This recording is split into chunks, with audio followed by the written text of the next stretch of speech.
राम, पावन दीपावली का पर्व सन्निकट है। आप सभी को पावन दीपावली के मंगलमय पर्व की हार्दिक मंगल शुभकामनाएं।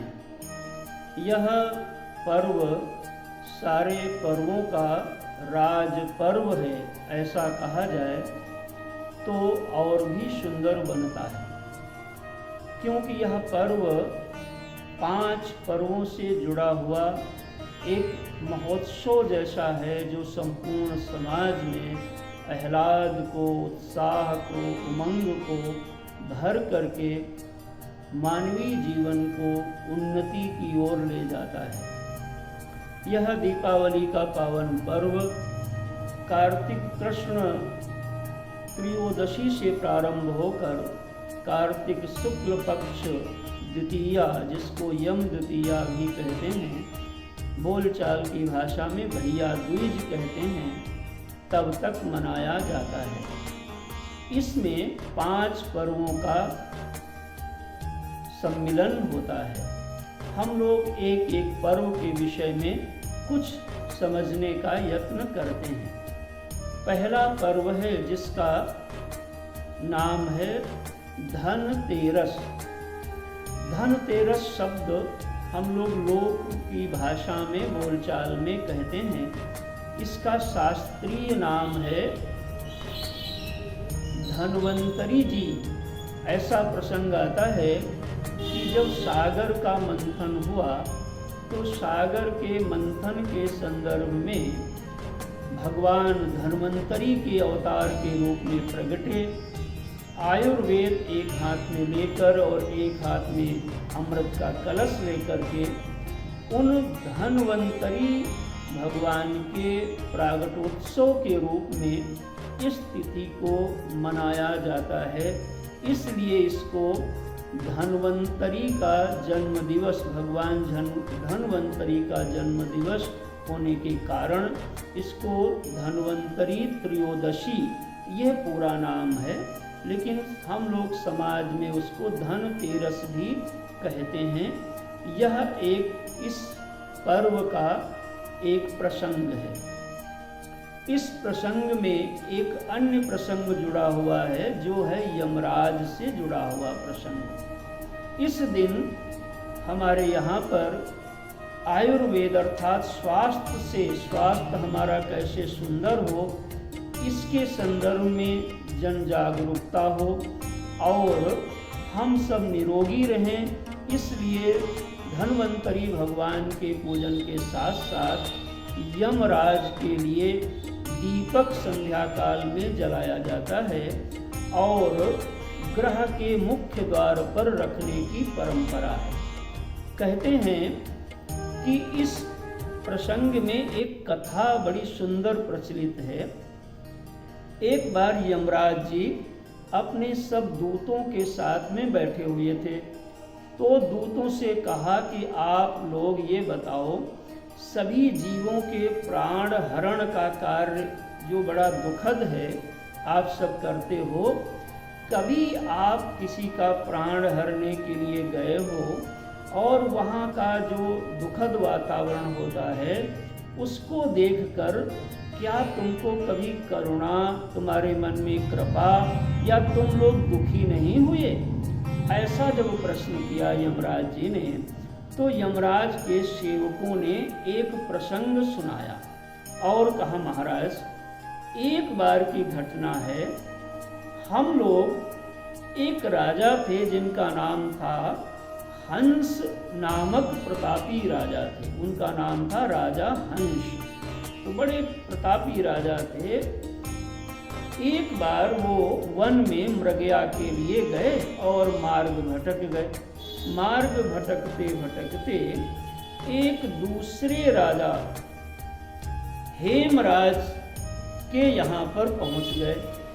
तो राजा हेमराज ने खूब स्वागत किया और उसी दिन हेमराज राजा को पुत्र की प्राप्ति हुई थी।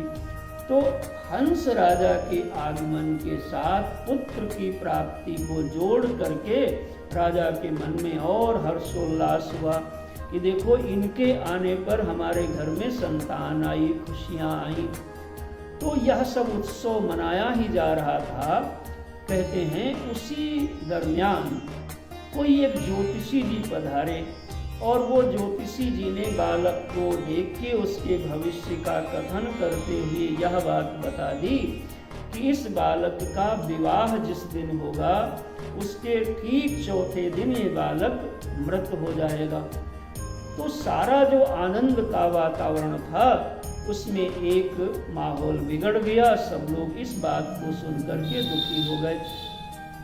कहते हैं उस समय राजा हंस ने राजा हेमराज को धैर्य बंधाया और कहा हम भगवान से साधना उपासना करेंगे और आप बिल्कुल चिंता ना करें, तुम्हारे संतान की प्राण रक्षा होगी।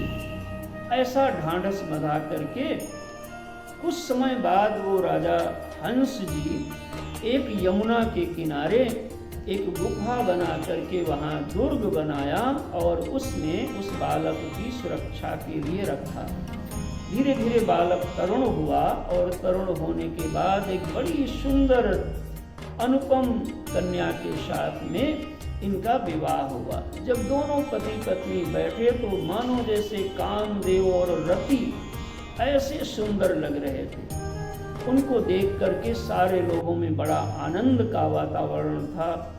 और कहते हैं वो सब उत्सव चलते चलते जैसे ही चौथा दिन आया तो आप ही ने विधान बनाया है हम लोग उस राजकुमार का प्राण हरण करने के लिए गए। और जैसे ही प्राण हरण किया तो ऐसा उत्साह के आनंद में सारा रंग में भंग मिल गया।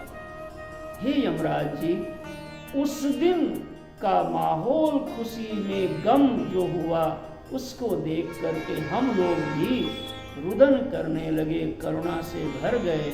और मैंने सोचा कि ये कितना क्रूर कार्य हम लोग करते हैं। तो ऐसी घटना हुई।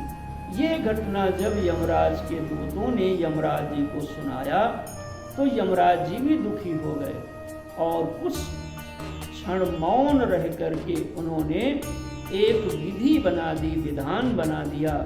कहा इस दिन यानी धनतेरस के दिन जो हमारे लिए संध्या काल में अपने द्वार पर दीपक जला करके रखेगा उसके यहाँ पर अकाल मृत्यु नहीं होगी, ऐसा मैं विधान बनाता हूँ। तब से हे भक्तजनों, संपूर्ण समाज में इस त्रयोदशी के दिन हम भगवान धन्वंतरी अर्थात स्वास्थ्य के दृष्टि से चीज़ों को सुंदर बनाते हुए संध्या काल में यमराज के लिए द्वार पर दीपक जला करके रखते हैं। जैसी मान्यता है कि उससे हम लोगों के यहाँ पर यमराज जी की कृपा प्राप्त होती है। और दीपक जब शाम को जलाया जाना चाहिए धनतेरस के दिन, उस समय पद्म पुराण के अंतर्गत यह जो श्लोक है उसको कहा जाता है। मृत्युना पास हस्तेन कालेन भार्यया सह त्रयोदश्याम दीपदानात् सूर्यजः प्रीयतामिति। तो इस प्रकार से भक्तजनों, यह धनतेरस का प्रथम जो दिन होता है दीपोत्सव के अंतर्गत, उसमें हम भगवान धन्वंतरी से जीवन को रोग मुक्त स्वस्थ जीवन की याचना करते हैं और यमराज से मृत्यु से, अकाल मृत्यु से बचने की याचना करते हैं। कालांतर में लोगों ने धन्वंतरी जी को, उनमें धन शब्द जुड़ा होने के कारण लोग सोना चांदी खरीदने का प्रचलन तो बन गया, लेकिन इन चीज़ों को लोग विस्मृत कर गए हैं।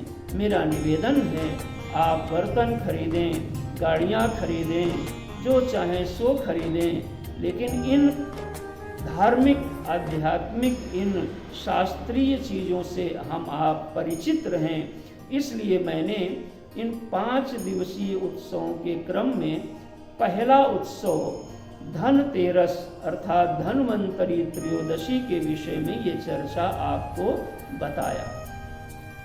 दूसरा दीपोत्सव का जो दिन होता है उसका नाम होता है नरक चतुर्दशी। ये नरक चतुर्दशी क्यों नाम पड़ा? तो कहते हैं भगवान श्री कृष्ण द्वापर में जब अवतार लिया और जिस समय द्वारकाधीश बने तो उस काल में एक असुर था जिसका नाम था नरकासुर। उसको भौमासुर भी बोला जाता था। उस नरकासुर को किसी ज्योतिषी ने बता दिया था कि तुम 1 लाख विवाह कर लो तब तुम अमर अजर हो जाओगे। उस नरकासुर रूपी असुर ने माताओं को, कन्याओं को यत्र तत्र एकत्र करके 16,100 कन्याओं को कैद में रख लिया था। उन सब माताओं की, कन्याओं की तरफ से भगवान श्री कृष्ण के पास में अनुरोध गया कि प्रभु हमको इस विपत्ति से बचाएं। भगवान प्रभु श्री कृष्ण इस नरकासुर को इसी दिन में वध करके और उन कन्याओं को मुक्त किया था। यह प्रसंग इस दिन के निमित्त से जुड़ा हुआ है। इसी दिन एक दूसरा भी प्रसंग जुड़ा है कि इस दिन कहते हैं 4 मुखा चौमुखा दीपक जलाना चाहिए। चौमुखा दीपक जलाने से हमारे यहाँ पर यमराज की कृपा प्राप्त होती है, अर्थात यमराज जी का जो अकाल हमारे जीवन में समस्याएं आती हैं उनसे रक्षा होती है। इस दिन नरक चतुर्दशी के ही दिन का ये विधान है कि उस दिन स्नान से पहले तेल लगा करके स्नान करना चाहिए और सूर्योदय से पहले स्नान कर लेना चाहिए। कहीं कहीं पर मिट्टी को लगा के भटकटैया या तुम्बी को मस्तक पर घुमा करके स्नान करने की परंपरा है और स्नान करने के बाद जलांजलि दे करके तर्पण करके यमराज को, सूर्य भगवान को प्रणाम करना चाहिए। कहते हैं इस नरक चतुर्दशी के दिन जो व्यक्ति सूर्योदय से पहले स्नान नहीं करता और संध्या काल में जिसके द्वार पर 4 बत्ती वाला, उसी को चौमुखा दीपक भी कहते हैं, चौमुखा दीपक नहीं जलाता है उसके उस वर्ष के शुभ कामों का नाश हो जाया करता है। इसलिए इन बातों को हम सब समझें और इसका पालन भी करें।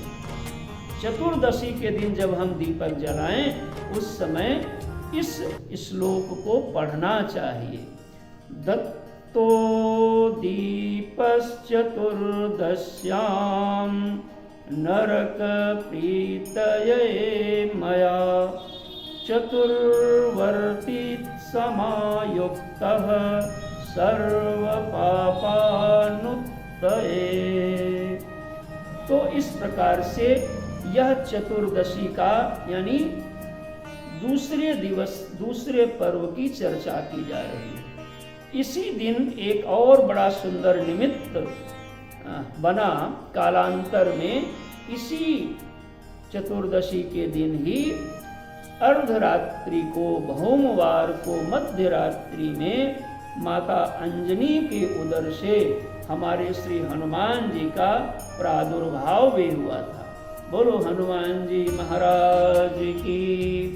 तो ऐसे हनुमान जी का प्रागट्योत्सव भी इस दिन है, तो इसलिए हनुमान जी का भी स्मरण करना चाहिए, उनका भी पूजन अर्चन वंदन करना चाहिए।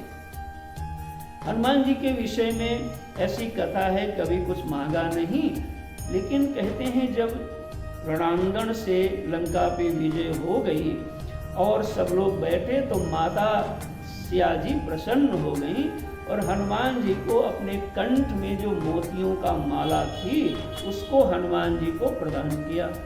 हनुमान जी मोतियों का माला पा करके उस मोती को तोड़ के देखने लगे, इसमें इसके भीतर क्या राम जी हमारे हैं कि नहीं हैं, तो देखा उसमें तो नहीं।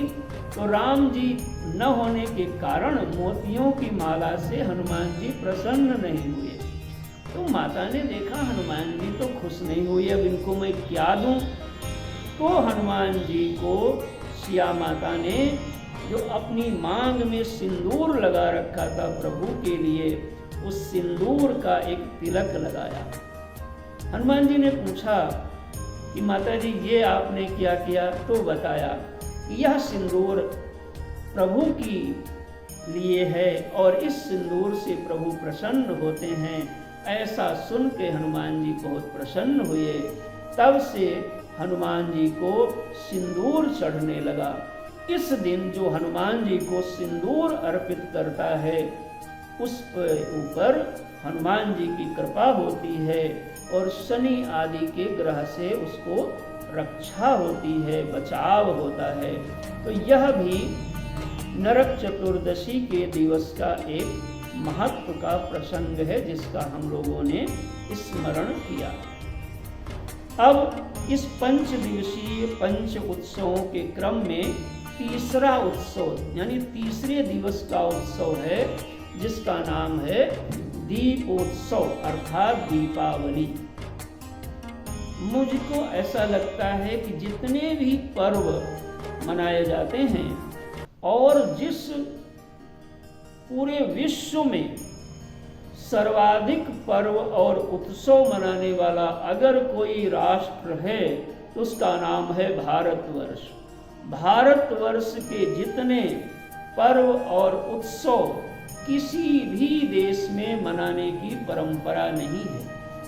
हमारे शास्त्र का अभिमत है कि जहाँ जिस राष्ट्र में, जिस समाज में, जिस घर में जितना अधिक उत्सवी जीवन होगा, उत्सव मनाए जाएंगे, वहाँ उतनी ही समृद्धि और सुख और शांति बनती है। इसलिए सारे उत्सवों में दीपावली राज उत्सव है। इतना पूरा अमीर से अमीर और गरीब से गरीब का घर, अमीर का महल और गरीब की झोपड़ी सब जगमग जगमग हो जाता है। ऐसा पर्व और कोई दिखाई नहीं पड़ता। वर्षा काल से के उपरांत जो भी घर की साफ सफाई, पवित्रता, यह सब हो जाती है और इसके कारण से पूरे समाज में एक उत्साह का वातावरण होता है। तो यह दीपोत्सव दीपावली का पंच पर्वों में तृतीय दिवस पे आता है, अमावस्या के दिन मनाया जाता है। इसके विषय में कुछ प्रसंग इतिहास में, शास्त्रों में मिलते हैं। कब से दीपावली, क्यों दीपावली मनाया गया, तो मैं उनको यहाँ पे स्मरण करता हूँ आप सबके लिए। एक प्रसंग मिलता है महाराज ध्रुव के वंश में ही आगे चल के भगवान अवतरित हुए जिनका नाम था पृथु महाराज। इन्हीं पृथु ने ही सारी पृथ्वी का दोहन किया था। पृथु के ही नाम से इस धरा का नाम पृथ्वी कहलाया। तो इन पृथु महाराज ने सारी पृथ्वी को धन धान्य से संपन्न कर दिया था। इससे पूर्व अकाल था, तो सारी प्रजा खुशी सुखी हो गई थी। तो सारी प्रजा ने मिल करके इन पृथु महाराज के प्रागट्योत्सव दिवस पर दीपोत्सव की ऐसी परंपरा बनाई। यहाँ से दीपावली का क्रम दिखाई पड़ता है। तो एक प्रसंग यह है। दूसरा प्रसंग दीपावली के विषय में यह मिलता है कि जब समुद्र का मंथन देवता और दानव कर रहे थे, उसमें माता लक्ष्मी जी का प्रादुर्भाव हुआ। तो माता लक्ष्मी का जन्मदिन होने के नाते समाज ने फिर पूरे, जैसे हमारे घर में कोई बेटा बेटी का बर्थडे हो तो उसको सजाते हैं, ये तो माता लक्ष्मी का, जगत माता लक्ष्मी का है, तो पूरा जगत सजाया गया, विश्व सजाया गया। तो यह भी एक दीपावली महोत्सव मनाने के पीछे की कथा है। तीसरी कथा आती है जिसका मैंने अभी स्मरण किया था कि वो नरकासुर को जो भगवान कृष्ण ने मार करके बंदी गृह में जो 16,000 आदि माताएं थीं, उन सब माताओं ने वहां से निकल करके भगवान श्री कृष्ण का अभिनंदन करने के लिए दीपक जलाए थे। तब से यह परंपरा चल पड़ी। चौथी कथा आती है कि महाभारत से जुड़ी हुई, कि जब पांडव लोग वनवास को पूरा करके पुनः राज्य में आए थे, तो प्रजा ने उनकी खुशी के लिए दीपोत्सव मनाया था। और 5वां प्रसंग आता है कि प्रभु श्री राम जब लंका पर विजय प्राप्त करके पुनः 14 वर्ष के बाद पधारे थे, तब पूरी अयोध्या ने और पूरे समाज ने भगवान के पुनः आगमन के अवसर पर दीपोत्सव मनाया था। और 6ठा प्रसंग मिलता है शास्त्र में कि सम्राट विक्रमादित्य के विजय उपलक्ष्य में जनता ने दीपक प्रज्वलन करके दीपोत्सव को मनाया था। तो इस प्रकार से यह 6 प्रसंगों का यहाँ हम लोगों ने स्मरण किया। ये सब दीपावली उत्सव के संदर्भ में इतिहास में, शास्त्र में प्राप्त होते हैं। एक और बड़ा सुंदर प्रसंग है, यहाँ पर उसका स्मरण करने का मन हो रहा है। सनत कुमार संहिता के अंतर्गत ऐसा वर्णन मिलता है कि भगवान 52 अवतार जब लिया और 52 अवतार ले करके इन्हीं 3 दिनों में राजा बलि से 3 पग में त्रिलोक की संपदा ले लिया। वो 3 दिन त्रयोदशी, चतुर्दशी और अमावस्या, यही 3 दिन थे। तो इन 3 दिनों में जब प्रभु ने सब 52 अवतार में नाप लिया, तो 52 भगवान से भगवान ने कहा, कुछ मैं प्रसन्न हूँ, आप हमसे कोई वरदान मांगो। तो 52 भगवान से राजा बलि ने यह वरदान मांगा था कि प्रभु आप मुझे इन 3 दिनों में आपने मेरा सब कुछ ले लिया है, तो आप जनता के कल्याण के लिए एक ऐसा नियम बना दें कि इन 3 दिनों में धनतेरस यानी धन्वंतरी त्रयोदशी, चतुर्दशी जिसको नरक चतुर्दशी कहते हैं, और अमावस्या, इन 3 दिन जो संध्या काल में दीपक जलाएगा उसको यमराज की यातना से मुक्ति मिल जाएगी और उसके जीवन में लक्ष्मी की घर में कभी कमी नहीं आए, ऐसा हमें आप वरदान दे दें। पुनः एक बार बोल दूं, 52 भगवान से वरदान क्या मांगा कि जो 3 दिन संध्या काल में दीपक जलाएगा यमराज के लिए, यमराज माने यम देवता के लिए, उसके घर में यम यातनाओं का कोप शांत होगा और घर कभी लक्ष्मी विहीन नहीं होगा। तो ये भगवान ने वरदान दिया, तथास्तु। इसलिए जो 3 दिनों दीपक जलाता है और सब पवित्रता रखता है, लक्ष्मी माता का स्वागत करता है और साथ में नारायण का भी स्वागत करता है, उसके घर में दुख कम हो जाते हैं और लक्ष्मी माता की कृपा खूब खूब कृपा बरसती रहती है। ऐसा दीपावली के इस पर्व के प्रसंग में वृत्तांत प्राप्त होता है। तो यह दीपावली का पावन पर्व, ये 5 दिनों में 3 दिनों का विवरण मैंने आपके सामने बताया। अब 4था दिवस जो होता है उसको गोवर्धन पूजा के रूप में माना जाता है। ये गोवर्धन पूजा अर्थात गोपेश भगवान श्री कृष्ण की पूजा का दिन होता है। इस दिन हम गौ माता और जो बैल देव हैं, वृषभ देव हैं, उन सबको सुंदर सुंदर सजाते हैं, उनका पूजन होता है। और अब तक हमारे कृषि प्रधान देश होने के नाते हमारे जो खेती में फसल होती है वो पक जाती है, नए नए अनाज हमारे घरों में आ जाया करते हैं, तो हम नए अन्न को पका करके और गोवर्धन रूपी भगवान को भोग लगाते हैं।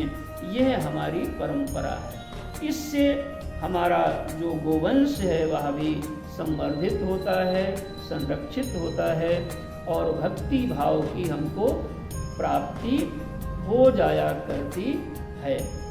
तो इस प्रकार से यह दीपोत्सव का चौथा दिवस हुआ। पांचवा दिवस इस 5 दिवसीय दीपावली पर्व का अंतिम दिन, जिसको आप भैया दूज अथवा यम द्वितीया कहते हैं। इस दिन की एक बड़ी सुंदर कथा आती है। इसको क्यों मनाया जाता है? इस दिन प्रचलन क्या है कि बहन के यहाँ भाई लोग जाते हैं और बहन लोग भाई को टीका करके उनका सत्कार करती हैं और भाई लोग बहनों को कुछ न कुछ भेंट दिया करते हैं। तो ये परंपरा के विषय में कब से ये परंपरा चली, इसको भी हम पहले स्मरण करते हैं। इसके बारे में थोड़ा सा पृष्ठभूमि को आप पहले समझ लें, जिससे बात साफ हो जाए। ऐसा कहते हैं कि भगवान सूर्य, जिनको विवस्वान कहा गया, उनका विवाह संज्ञा नाम की पत्नी से हुआ। तो सूर्य उनको कहा गया, विवस्वान मनु को। तो सूर्य से ही संज्ञा के माध्यम से एक पुत्र पैदा हुआ और एक पुत्री पैदा हुई। जो पुत्र हुआ उनका नाम यम रखा और जो पुत्री हुई उनका नाम यमुना रखा गया।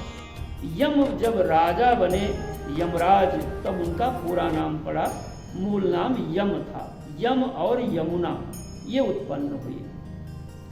तो जब यमराज जी भगवान के इस कार्य में जब लग गए, तो यमुना जी उनकी बहन है, तो वो अक्सर भाई के यहाँ जाती, भाई से भी कहती भैया कभी तुम भी हमारे घर में आओ। लेकिन यमराज जी समय नहीं पाते व्यस्तता के कारण। तो यमुना जी के मन में थोड़ा रहता है कि भाई कभी हमारा नहीं आता। तो कहते हैं एक दिन अचानक यमराज जी यमुना जी के यहाँ आ गए। बोलो यमुना जी की जय। वो जिस दिन यमराज जी आए वो दिन था यही भाई दूज वाला दिन था। इसी दिन आए तो बहन ने देख करके बड़ा खुश हो गई और भैया के मस्तक पर टीका किया, आरती उतारा, सत्कार किया और सुंदर सुंदर पकवान बना करके खिलाया। खिलाने के बाद यमराज जी ने उनको कुछ भेंट भी दिया और उसके बाद जब चलने लगे तो यमराज जी ने कहा बहन मैं बहुत खुश हूँ, कुछ मांग लो। तो यमुना जी ने अर्थात उनकी बहन ने यह मांग लिया। क्या मांगा कि एक तो आप बहुत बिजी रहते हो तो साल भर में रोज ना आ पाओ, लेकिन आप इस भाई दूज के दिन आप रोज हमारे पास में आओगे, यह हमको वरदान प्रदान कर दीजिए। यमराज जी ने वरदान प्रदान किया और तभी से यह परंपरा और यह भी बना दिया विधान कि आज के दिन, इस भाई दूज के दिन, जो भी भाई अपने बहन के पास जाएगा, बहन का सत्कार करेगा और जो बहन भाई का आदर करेगी, उसके ऊपर आपकी यम यातनाएं शिथिल हो जाएं, ऐसा बहन यमुना ने सबके लिए मांग लिया था। इसलिए सारे लोग समाज में अपने अपने बहन के यहाँ भाई लोग जाते हैं। कभी कभी भाई नहीं जा पाते तो बहन लोग चल के आती हैं।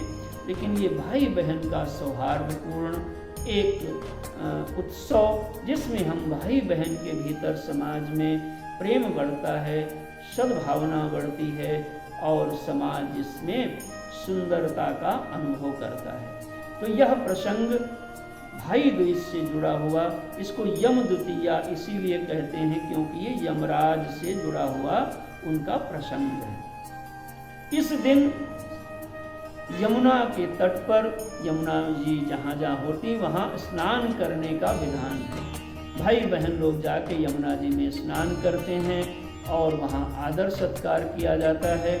तो आप लोग इसमें से जितनी बातें हों उनको पालन करें और आप सबके जीवन में ये धनतेरस से लेकर के नरक चतुर्दशी, अमावस्या को दीपावली का पर्व और प्रथमा प्रतिपदा को अन्नकूट यानी गोवर्धन भगवान की कृपा और द्वितीया को यम द्वितीया, इन पांचों पर्व आप सबके लिए मंगलदायक हों, शुभ कारक हों, हम पुनः आप सभी को इस दीपावली के 5 दिवसीय महापर्व की बहुत बहुत मंगल शुभकामनाएं व्यक्त करते हुए अपनी वाणी को विराम दे रहे हैं। ये बात आपको अच्छी लगे तो हमारे चैनल को आप सब अवश्य सब्सक्राइब भी करें, शेयर भी करें, स्वयं सुने और दूसरों को भी सुनाएं। जय सिया राम, जय सिया राम, जय